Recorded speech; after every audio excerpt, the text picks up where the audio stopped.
Hello and welcome to another Waiting for Next Year video. This week I have Trevor Magnotti. He writes about the EuroLeague Basketball League for Fansided as part of the Step Back.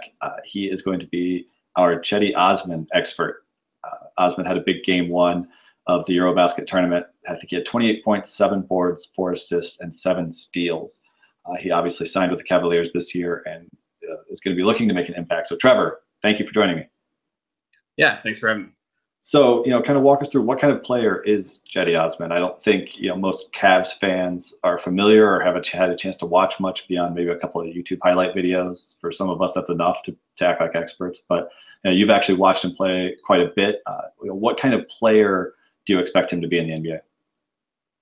So he's gonna be kind of your prototype 3-and-D guy. Those are the two biggest things that he does really well. He is a pretty good catch and shoot player. Shot about 50% from beyond the arc for the first half of the EuroLeague season last year. Pretty good defender, really long. Has I think a 6'10" wingspan, pretty good length. Uses that pretty well laterally, depending on the perimeter. Really nice quick hands, as we saw yesterday. The 7 steals, consistently picking the pocket of Alexei Shved, former NBA player for Russia. So he does a really good job containing the ball. Defends pretty well on the perimeter. Can defend up a position as well. So there's a chance that he could potentially defend some power forwards as well, and some versatile lineups for the Cavs. He's really going to be like your kind of prototypical 3-and-D guy. Not going to handle the ball much. Mostly going to play off ball. He can pass a little bit, but he's really going to be there for his defense. So this is going to be our first exposure to him. So it's easy to think of him as a rookie, but he's been playing professionally for a couple of years now. What do you expect from him this season? Do you think he can come right in and contribute, or do you think there's going to be a pretty big learning curve for him before he's able to really be an impact player on the court?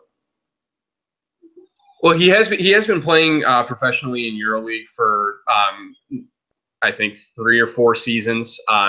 He's going to be, but he is still only 21 years old. He was drafted as a 19-year-old player, spent the 2 years abroad as a draft and stash guy, and now he's coming over at 21. So he's still pretty young. He's still a guy that you could consider in kind of that rookie development curve. So he's a guy that's going to probably take a little bit to adjust. He's probably going to take a little bit of time to kind of put it together, adjust to the NBA and the pace of the game. That's one of the biggest changes from EuroLeague to NBA is just how fast the game plays. And I think that's going to be a big adjustment for him. So I would expect that he's probably going to spend about the first half of the season really kind of adjusting to the learning curve, kind of like we've seen with players that we brought over from internationally before, like Sergei Karasev, that we've seen really struggle for that first like October, November, December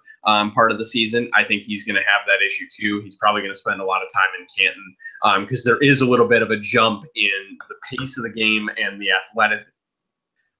athleticism between the two leagues. And also, it's his first time in America.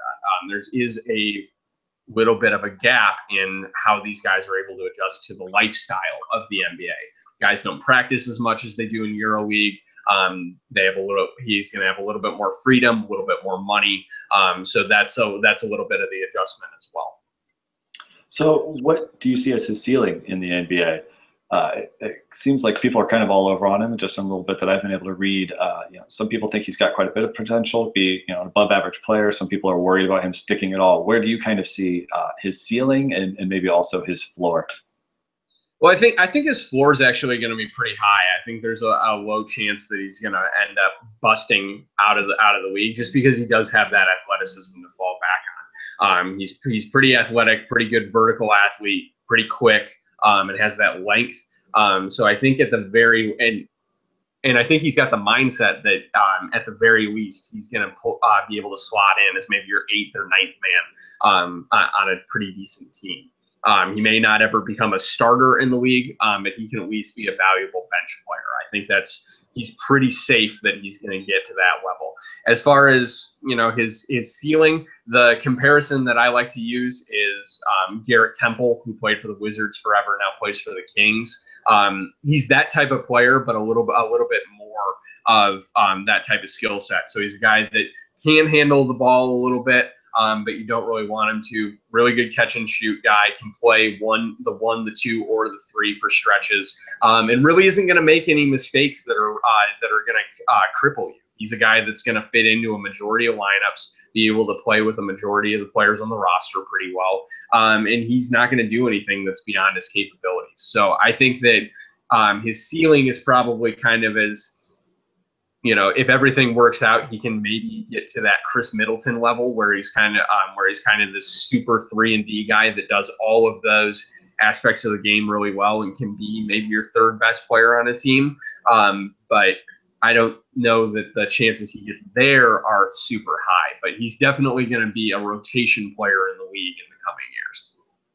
Great, yeah, and it seems like with the amount of depth that the Cavs have on the wing now, with Crowder and Jeff Green, and, you know, already having JR and Corver and a couple of those guys, you know, it's going to be a little bit hard for him to find minutes, but that might not be the worst thing. He might have the opportunity to adjust a little bit and not have a ton thrust at him. So, Trevor, I really, really appreciate you coming on. I think, you know, learning about Cedi Osman is going to be something Cavs fans are suddenly going to be doing as these box scores come across our Twitter feeds and stuff. So really, really, really appreciate you coming on. I'm sure we'll be checking back in throughout the season to kind of see how he's adjusted and see how he's done. So thank you, everybody, for joining us. Again, this is Waiting for Next Year. Don't forget to like, comment, subscribe, all that fun stuff, and come back and check out what we've got going on. We're always trying to put out great content. So thanks for joining us, and we'll see you next time.